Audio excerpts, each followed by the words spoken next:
Good morning all. तो आज का टॉपिक है स्पेस रिसर्च जो करते हैं क्यों करते हैं, इसका क्या लाभ है, क्यों और इसका लाभ।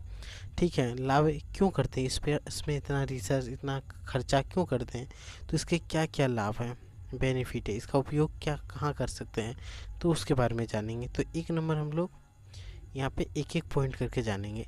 एक नंबर हम लोग क्या कर सकते हैं, एक तो वैज्ञानिक तकनीक की वृद्धि हो सकती है, वैज्ञानिक ज्ञान का वृद्धि हो सकता है। तो फर्स्ट काम क्यों क्या होता है, वैज्ञानिक ज्ञान में वृद्धि, ज्ञान में वृद्धि याद रखना है। अंग्रेजी में इसको क्या बोलेंगे, साइंटिस्ट नॉलेज इंक्रीज होता है। ठीक है, साइंटिस्ट का नॉलेज इंक्रीज करने के लिए, नॉलेज इंक्रीज, साइंटिस्ट के नॉलेज इंक्रीज करने के लिए किया जाता है। दूसरा नंबर राष्ट्र की सुरक्षा हेतु, राष्ट्र की सुरक्षा के लिए। अब आप बताएंगे राष्ट्र की सुरक्षा कैसे करेंगे।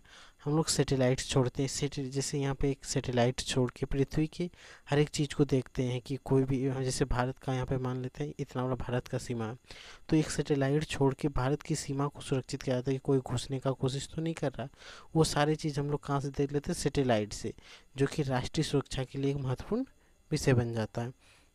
दूसरा नंबर मौसमी घटना, मौसमी घटना का पूर्वानुमान करने के लिए, पूर्वानुमान, मौसमी घटना का पूर्वानुमान का मतलब क्या हुआ, जो घटना मौसम के अनुसार घटित होता है उसको पहले से जानकारी प्राप्त करने के लिए इसका प्रयोग किया जाता है। स्पेस रिसर्च का, स्पेस में स्टेशन बनाया जाता है, वहाँ से निगरानी रखा जाता है।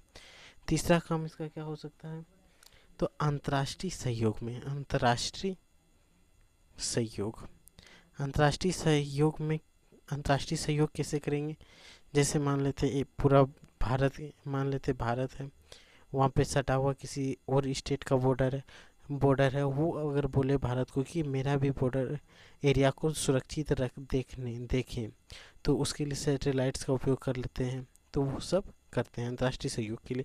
या तो अंतर्राष्ट्रीय सहयोग, कोई भी अलग देश अपना उपग्रह को छुड़वाना चाहता है, उसके लिए अंतर्राष्ट्रीय मदद मांगता है, तो वहाँ से अंतर्राष्ट्रीय सहयोग मिलता है। ठीक है।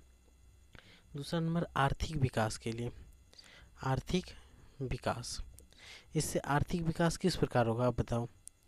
जैसे आपने हाल ही में सुना होगा स्टरलिंक, जो कि स्पेस से सीधा मोबाइल में नेटवर्क देगा, तो वो भी किससे बन रहा है, स्पेस रिसर्च सेंटर से ही बन रहा है कि नहीं। आज नेटवर्क के लिए टावर से हर जगह काटना पड़ता है टावर, तो वो स्पेस में दाखिल हो जाएगा, उससे कमाई होगा कि नहीं, इकोनॉमिक डेवलपमेंट भी हो सकता है। तीसरा हम लोग क्या बोल सकते हैं, प्राकृतिक आपदा से निपटान। ठीक है, प्राकृतिक आपदा, प्राकृतिक आपदा को पहचान कर सकते हैं कि नहीं, प्रकृति में क्या आपदा आने वाली है उससे बचने के लिए राहत के बारे में सोच सकते हैं। तीसरा नंबर स्पेस की जानकारी ले सकते हैं कि नहीं, स्पेस नॉलेज को बढ़ा सकते हैं, यानी खगोल शास्त्र, अपना जो प्राचीन भारत से ही हम लोग खगोल शास्त्र पढ़ते आते थे, तो वहाँ से खगोल शास्त्र का ज्ञान को हम लोग बढ़ा सकते हैं, यानी एस्ट्रोनॉट नॉलेज को बढ़ा सकते हैं। ठीक है, और भी इसका प्रयोग है, तो ETC लिख के एड एक्स्ट्रा आप अपने से सोच सकते हैं इसका और भी प्रयोग कहाँ कहाँ किया जा सकता है। ठीक है, तो इस टॉपिक को हम लोग यहीं पे ख़त्म करते हैं। अब नेक्स्ट टॉपिक पे हम लोग आएंगे इसरो की स्थापना कब हुआ, कैसे हुआ, ठीक है, उसके बारे में और उसके प्रमुख केंद्र के बारे में।